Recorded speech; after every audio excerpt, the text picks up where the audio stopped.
Here's a statistic that's going to make you sick to your stomach. So according to Grade Power Learning, kids that go through private school from kindergarten all the way through 12th grade, the parents will spend an estimated $163,000 on their education and related activities. It can't get any worse. Oh, yes, it can. For children attending private school, parents can expect to spend right around $293,000. And remember, this is just through 12th grade. It's pretty much a guarantee that in the future, these numbers will go up as inflation continues to inflate the cost of everything. Now, as a parent myself, I've had to face this reality. And one of the best options that parents have to save for their children's education is a 529 plan. But is this plan right for you? I don't know, you tell me. To find out, I sat down with Tiara, who is my AI assistant, to find out all the details about this plan so you know everything that you need to know before making a decision. Here's how that conversation went. Hey Tiara, I'm looking to save money for my child's education and I'm debating if I should open a 529 plan. Can you tell me everything about the plan so I know if it's the right choice for me? 529 plans are a great way to save on education costs for your child. Let's dive into it and make sure you understand everything you need to. In simple terms, a 529 account is a tax-advantaged savings account specifically designed to help you stash away money for education expenses. There are two main types of 529 plans you should know about. First, education savings plans. These are the most common type of 529 plan and work a lot like a 401k or IRA. You contribute money, which is then invested in mutual funds or similar investments. The idea is to let your money grow over time, and when it's time to pay for education, you can withdraw the funds tax-free as long as they're used for qualified educational expenses. Second, prepaid tuition plans. These plans let you lock in current tuition rates for future education at participating colleges and universities. It's like buying tuition credits at today's prices to use in the future, which can be a great hedge against rising education costs. When you say the 529 plan, almost everybody thinks of the first option that was mentioned, which is the educational savings plan. Now, this is by far the most common option, and while both options have their perks, you just have to decide which one is best for you. Now, my issue with the prepaid tuition plans is that it has to be at a participating school, and I feel like that could really limit your child's educational inspirations, but that discount is definitely a good thing. Next, Tiara wanted to jump into the explanation of the benefits of the 529 plans, and there are some really important things to know. Tax advantages. This is the headliner. Your money grows tax-free in a 529 plan, and when you withdraw it for qualified education expenses, you don't pay any federal taxes on the earnings. It's similar to getting a discount on your education costs. State tax benefits. Depending on where you live, you might get an extra bonus. Some states offer tax deductions or credits for 529 plan contributions. Flexibility.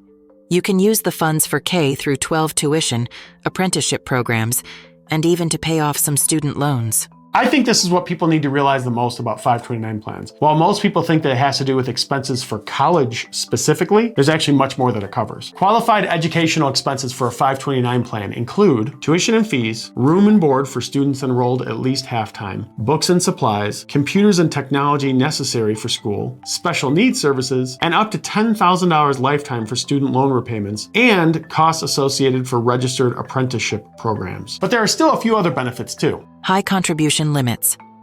Unlike some other savings accounts, 529 plans typically have high contribution limits. We're talking hundreds of thousands of dollars in many cases. Control. As the account owner, you're in the driver's seat. You control the funds and can even change beneficiaries if needed. Maybe your first kid gets a full scholarship. No problem, you can use the funds for another family member.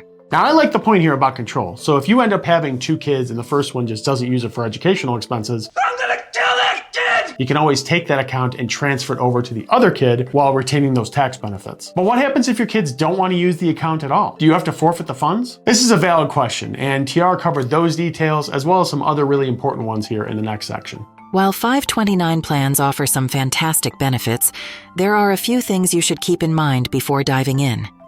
Penalties for non-qualified withdrawals. If you withdraw funds for non-qualified expenses, you'll face a 10% penalty on the earnings portion, plus you'll have to pay income tax on those earnings. So, it's crucial to use the funds for eligible expenses. Limited investment options. Unlike other investment accounts, 529 plans offer a limited selection of investment choices, typically a range of mutual funds or similar options. This means you might not have as much flexibility in tailoring your investment strategy. These are two things that are really important to note. Now, if you use those funds for non-qualified withdrawals, keep in mind you will pay income tax on the earnings and you will pay a penalty on the earnings, but you will not pay any income tax or any penalties on the original contributions. So worst case scenario, if your children don't use the funds as intended, you don't get penalized on any of the original contributions. It's only on the earnings that you've made. Also, for me, the biggest gripe with the 529 plans is I really don't like how they limit your investment options. I just don't like when rules are constricting my investment options. So for me, that was a really hard pill to swallow. But there are some other things to note as well. Impact on financial aid.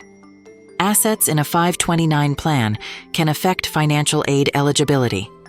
Generally, they're considered parental assets, which have a smaller impact than student-owned assets, but it's still something to consider when planning. State-specific rules and fees. Each state administers its own 529 plan, which means the rules, fees, and benefits can vary significantly.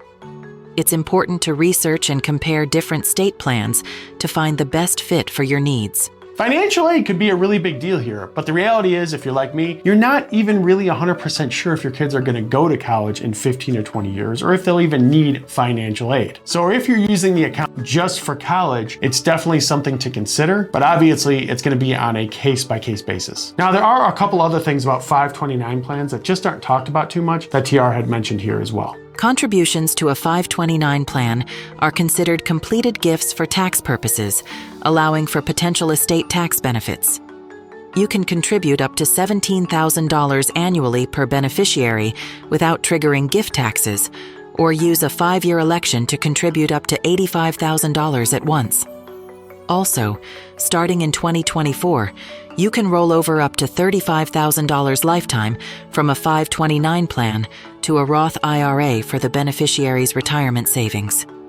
This is subject to annual Roth IRA contribution limits and requires the 529 plan to have been open for at least 15 years. You can thank Joe Biden for that sweet rollover option to a Roth IRA. Now, surprisingly, I didn't hear much about this when they had passed the Secure 2.0 Act, but it is actually a pretty sweet deal and a pretty sweet option, so I'm definitely a fan of it. Now, from here, I want to make sure that you consider all your options when you're looking to invest in your child's future beyond just 529 plans. Now, to do that properly, I created another video, and it is right here that talks about how to invest in your child's future. Or if that one's not for you, go ahead and watch this one. It's my most recent one. As always, if you enjoyed the video, please click on the like button, and also make sure that you subscribe to the channel to unlock financial success one AI chat at a time. See you in the next one.